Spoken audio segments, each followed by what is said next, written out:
You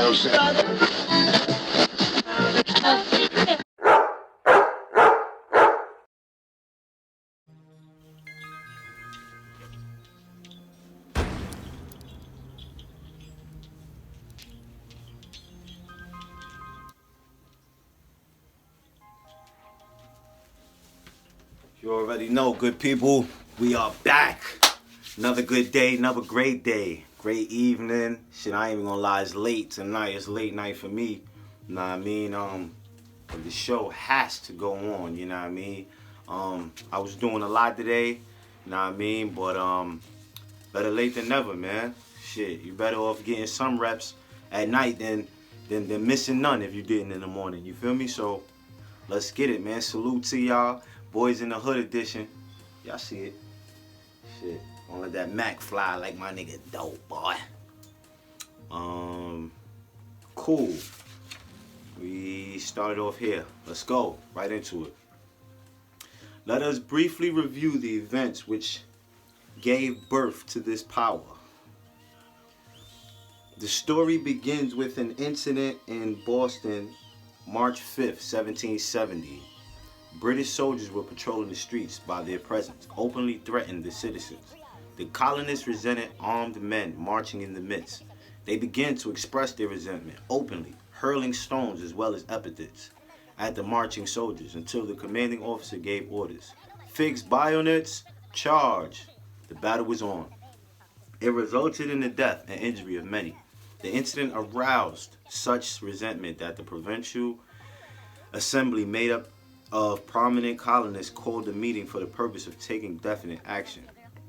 Two of the members of that assembly were John Hancock and Samuel Adams.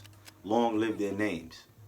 They spoke up courageously and declared that a move must be made to eject all British soldiers from Boston. Remember this, a decision in the minds of two men might properly be called the beginning of the freedom which we of the United States now enjoy. Remember too that the decision of these two men called for faith and courage because it was dangerous. Before the assembly adjourned, Samuel Adams was appointed to call on the governor of the province, Hutchinson, and demand the withdrawal of the British troops. The request was granted. The troops were removed from Boston, but the incident was not closed. It had caused a situation destined to change the entire trend of civilization. Strange, is it not, how the great changes, such as the American Revolution and the World War, often have their beginnings in circumstances which seem unimportant?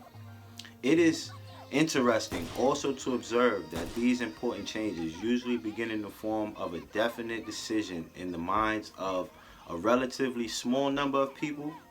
Few of us know the history of our country well enough to realize that John Hancock, Samuel Adams, and Richard Henry Lee of the province of Virginia were the real fathers of our country. Richard Henry Lee became an important factor in the story by reason of the fact that he and Samuel Adams communicated frequently by correspondence, sharing freely their fears and their hopes concerning the welfare of the people of their provinces. From this practice, Adams conceived the idea that a mutual exchange of letters between the 13 colonies might help to bring about the coordination of effort so badly needed in the connection with the solution of their problems. 2 years after the clash with the soldiers in Boston, March 72, Adams presented this idea to the Assembly in the form of a motion that a correspondence committee be established among the colonies with indefinitely appointed correspondents in each colony for the purpose of friendly cooperation for the betterment of the colonies of British America. Mark well this incident. This is when it starts getting juicy. It was not the beginning of the organization of the far-flung power destined to give freedom to you and to me. The mastermind had already been organized. It consists of Adams, Lee, and Hancock. I tell you further that if two of you agree upon the earth concerning anything for which you ask, it will come to you from my Father, who is in heaven. The Committee of Correspondence was organized.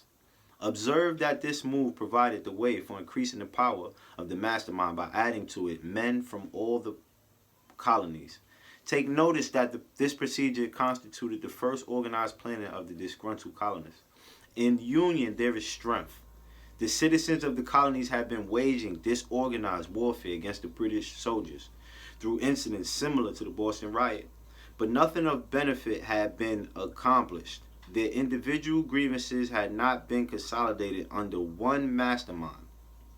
No group of individuals had put their hearts, minds, souls, and bodies together in one definite decision to settle their difficulty with the British once and for all, until Adams, Hancock, and Lee got together. Meanwhile, the British were not idle. They too were doing some planning and masterminding on their own account, with the advantage of having back of them money and organized soldiery. The Crown appointed Gage to supplant Hutchinson as the governor of Massachusetts. One of the new governor's first acts was to send a messenger to call on Samuel Adams for the purpose of endeavoring to stop his opposition by fear. We can best understand the spirit of what happened by quoting the conversation between Colonel Fenton.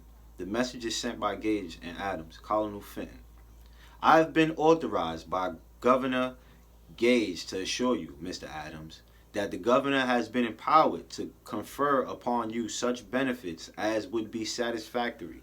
Endeavor to win Adams by promise of bribes, upon the conditions that you engage to cease in your opposition to the measures of the government.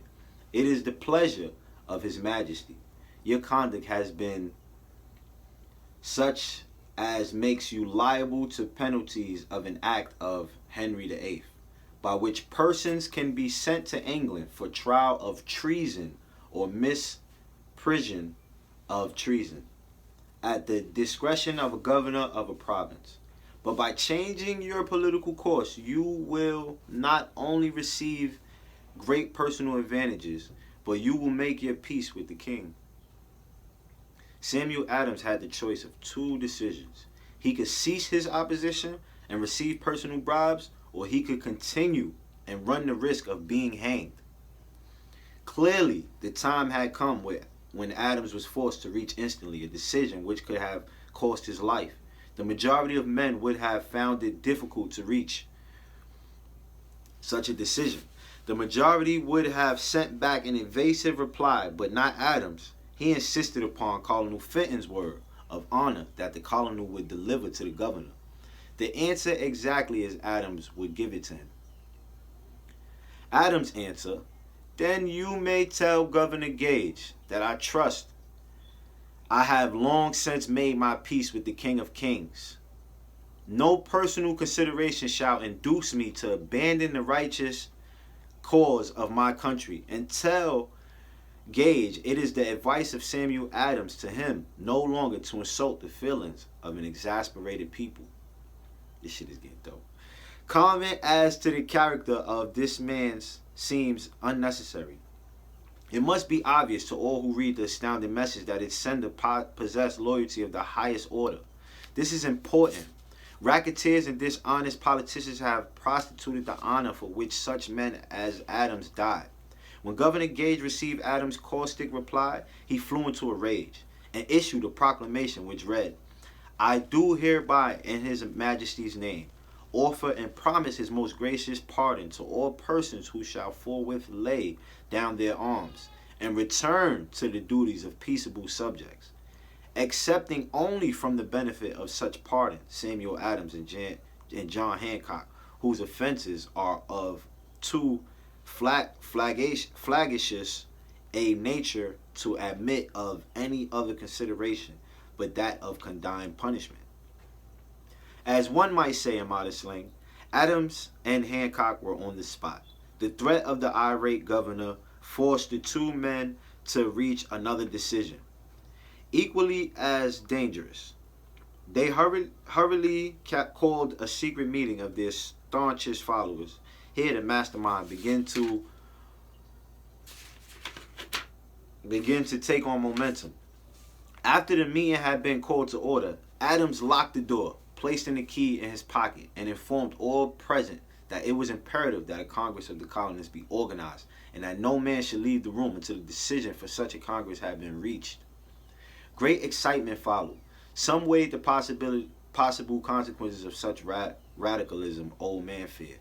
Some expressed grave doubt as to the wisdom of so definite a decision in defiance of the crown. Locked in that room were two men immune to fear, blind to the possibility of failure, Hancock and Adams. Through the influence of their minds, the others were induced to agree that through the Correspondence Committee, arrangements should be made for a meeting of the First Continental Congress to be held in Philadelphia September 5th, 1774. Remember this date. It is more important than July 4th, 1776. If there had been no decision to hold a Continental Congress, there could have been no signing of the Declaration of Independence. Before the first meeting of new Congress, another leader in a different section of the country was deep in throes of publishing a summary view of the rights of British America. He was Thomas Jefferson of the province of Virginia, whose relationship to Lord Dunmore, representative of the Crown in Virginia, was so strained as that of Hancock and Adams with their governor shortly after his famous summary of rights was published. Jefferson was informed that he was subject to prosecution for high treason against His Majesty's government. Inspired by the threat, one of Jefferson's colleagues, Patrick Henry, boldly spoke his mind, concluding his remarks with a sentence which shall remain forever a classic. If this be treason, then make the most of it.